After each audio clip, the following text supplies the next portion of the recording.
नमस्कार, जनप्रवाद सुपरफास्ट में आपका स्वागत है। मैं हूं हेमेंद्र सिंह और नजर डालते हैं आज की सुर्खियों पर। 83 दिन बाद दिल्ली से बाहर निकले पीएम मोदी, पश्चिम बंगाल और ओडिशा के दौरे के लिए हुए रवाना। दोनों राज्यों में अम्फान तूफान के प्रभाव का पीएम मोदी लेंगे जायजा। ममता बनर्जी ने प्रधानमंत्री से की थी दौरा करने की अपील।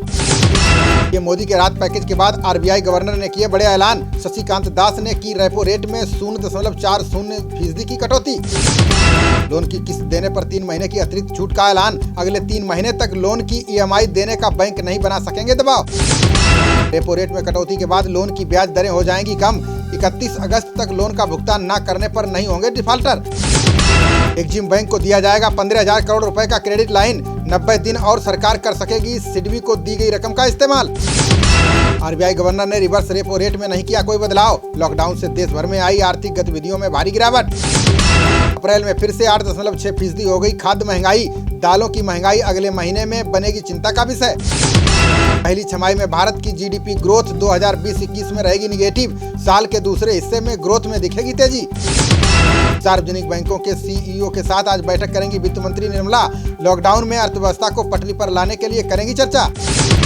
पीएम राहत पैकेज को लागू करने की रणनीति पर भी करेंगी बात। पैकेज की मदद लोगों तक पहुंचाने के लिए जानेंगी बैंकों का रोडमैप। भारत चीन तनाव को लेकर डोभाल तैयार कर रहे हैं बातचीत की रूपरेखा।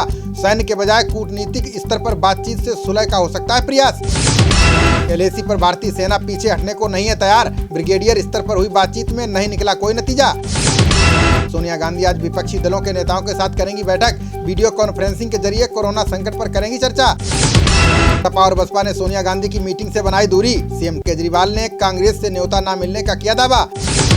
एनसीएमसी की बैठक में बंगाल और ओडिशा के मुख्य सचिवों ने दिया बयान। का मौसम विभाग की सटीक जानकारी ने टाल दी भारी तबाही। पिछले 24 घंटे में देश भर में दर्ज किए गए 6,088 नए मामले। केंद्रीय स्वास्थ्य मंत्रालय के अनुसार 148 लोगों ने गंवाई जान। देश भर में कोरोना संक्रमितों की संख्या बढ़कर हुई 1,18,447। 66,330 सक्रिय, 48,534 लोग हो चुके हैं ठीक। अकेले महाराष्ट्र में मरीजों का आंकड़ा पहुंचा 40,000 के पार। मुंबई में 25,000 से ज्यादा हुए संक्रमित। 24 घंटे में महाराष्ट्र में 2345, तमिलनाडु में 776 नए केस आए सामने। दिल्ली में 571, गुजरात में 371, यूपी में 340 दर्ज किए गए नए मामले। मध्य प्रदेश में 246, राजस्थान में 212, बिहार में 211 मिले नए संक्रमित। कर्नाटक में 143, जम्मू कश्मीर में 59 और बंगाल में मिले 94 मरीज। गृह मंत्रालय ने राज्यों को दिया लॉकडाउन का सख्ती से पालन करने का निर्देश। कहा शाम 7 से सुबह 7 बजे तक गैर जरूरी गतिविधियां रोकें राज्य। दिल्ली में सीआरपीएफ के 9 जवानों में फैला कोरोना का संक्रमण। अब तक 355 जवान हो चुके हैं संक्रमित। 121 का चल रहा इलाज। दिल्ली पुलिस के 5 जवान समेत कई कर्मचारी कोरोना के शिकार। कंट्रोल रूम समेत कई यूनिट की गई बंद। दुनिया भर में कोरोना के मरीजों की संख्या हुई 51,50,039। 20,55,119 मरीज हुए ठीक। 3,32,104 ने अब तक गंवाई जान।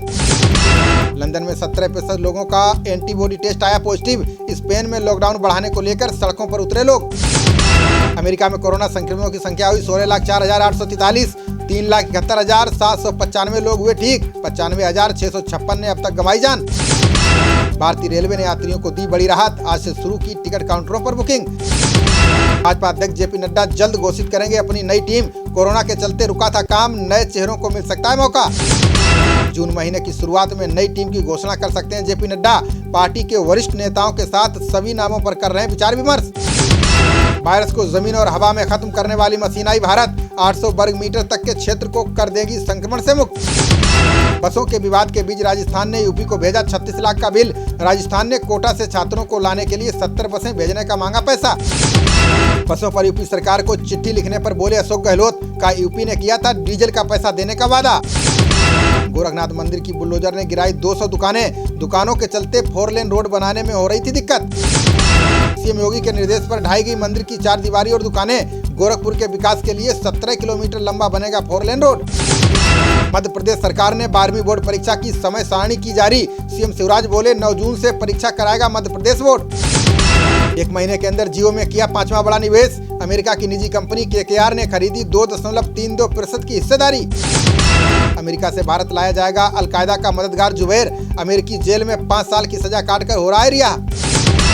दिल्ली हाईकोर्ट ने गरीबों के लिए केजरीवाल सरकार को दिया निर्देश। कहा लॉकडाउन के संकट में गरीबों को मिलनी चाहिए दाल। दिल्ली हाईकोर्ट ने 31 मई तक सभी कामकाज को किया निलंबित। कोरोना वायरस और लॉकडाउन 4 को देखते हुए उठाया कदम।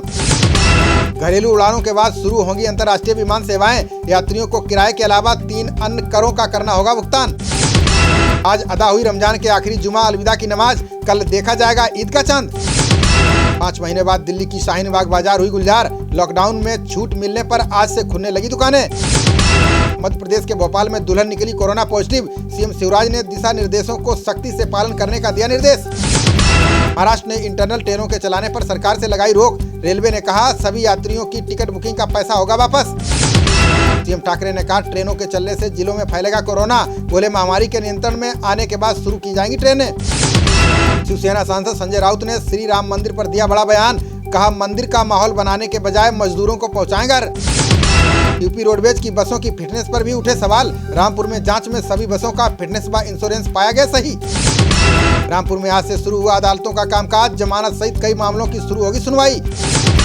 लॉकडाउन में 1200 किलोमीटर साइकिल चलाने वाली लड़की को मिला ऑफर। भारतीय साइकिलिंग फेडरेशन ज्योति का कराएगी ट्रायल। खबरों का सिलसिला जारी रहेगा। देखते रहिए जनप्रवाद। नमस्कार।